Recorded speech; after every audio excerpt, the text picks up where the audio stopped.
Embroidery സ്റ്റിച്ചായ running വിത്ത് വിപ്പ്ഡ് എന്ന സ്റ്റിച്ചിനെ കുറിച്ചാണ് ഇന്നത്തെ വീഡിയോയിൽ പരിചയപ്പെടാൻ പോകുന്നത്.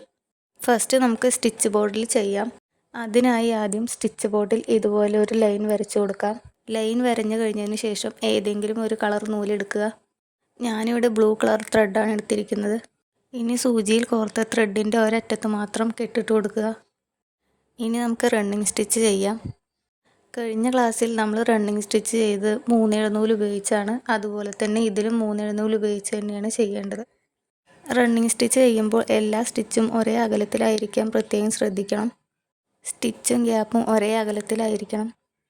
വളരെ നീറ്റായി ചെയ്താലേ നമ്മൾ ഡ്രസ്സിൽ ചെയ്യുമ്പോൾ നല്ല ഭംഗിയേ ഉണ്ടാവുള്ളൂ. അതുകൊണ്ട് നല്ല വൃത്തിയായി ചെയ്യാൻ ശ്രദ്ധിക്കുക.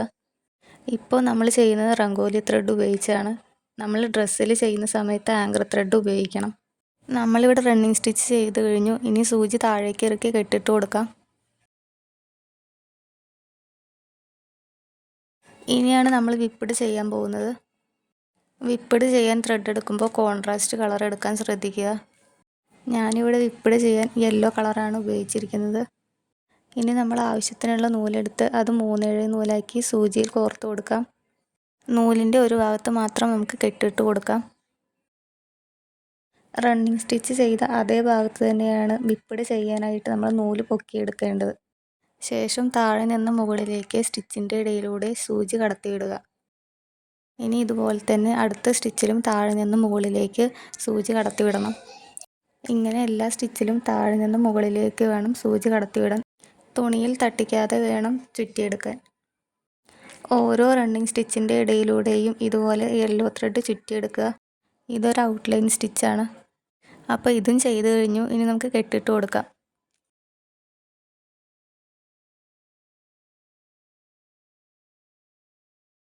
ഇനി ഈ സ്റ്റിച്ചർ ഡിസൈനായിട്ട് മാറ്റണം. അതെങ്ങനെയാണെന്ന് നോക്കാം.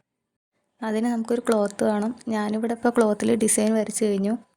ക്ലോത്തിൽ എങ്ങനെയാണ് ഡിസൈൻ എളുപ്പത്തിൽ പകർത്തി വരയ്ക്കേണ്ടതെന്ന് വീഡിയോ ചെയ്തിട്ടുണ്ട്.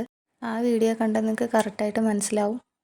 ഇനി നമുക്ക് ക്ലോത്ത് എംബ്രോയിഡറി ഫ്രെയിമിൽ വെച്ച് കൊടുക്കാം. അതിന് സ്ക്രൂ ഇല്ലാത്ത ഫ്രെയിം താഴെ വയ്ക്കുക. ശേഷം ഇതുപോലെ ക്ലോത്ത് വെച്ച് അതിൻ്റെ മുകളിൽ സ്ക്രൂ ഉള്ള ഭാഗം വെച്ച് ലോക്ക് ചെയ്യാം. തുണിയിൽ ചുളിവില്ലാതെ വേണം സ്ക്രൂ ടൈറ്റാക്കി കൊടുക്കാൻ. ഇനി റണ്ണിങ് സ്റ്റിച്ച് ചെയ്യാനായിട്ട് നമുക്ക് എംബ്രോയിഡറി ത്രെഡ് എടുക്കാം.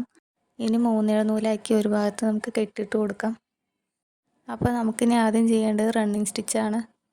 സ്റ്റിച്ച് ബോർഡിൽ ചെയ്തതുപോലെ തന്നെ ഒരേ അകലത്തിൽ വേണം റണ്ണിങ് സ്റ്റിച്ച് ചെയ്യാൻ. ഗ്യാപ്പും സ്റ്റിച്ചും ഒരേ അകലത്തിൽ വരാൻ വേണ്ടി പ്രത്യേകം ശ്രദ്ധിക്കണം. നമ്മൾ സ്റ്റിച്ച് ചെയ്യുമ്പോൾ ചെറുതായിട്ട് സ്റ്റിച്ച് ചെയ്താണ് ഡിസൈൻ കൂടുതൽ ഭംഗിയുണ്ടാവുക. ഞാനിവിടെ സിമ്പിളായിട്ടുള്ളൊരു ഡിസൈനാണ് എടുത്തിട്ടുള്ളത്. നിങ്ങൾക്ക് ഏത് ഡിസൈൻ വേണമെങ്കിലും യൂസ് ചെയ്യാം. ഇപ്പോൾ നമ്മൾ റൗണ്ട് സ്റ്റിച്ച് ചെയ്ത് കഴിഞ്ഞു. ഇനി സൂചി താഴേക്ക് ഇറക്കി കെട്ടിട്ട് കൊടുക്കാം. ഇനി നമുക്ക് പൂവിൻ്റെ ബാക്കി ഇതളുകളും ഇതുപോലെ സ്റ്റിച്ച് ചെയ്ത് കൊടുക്കാം.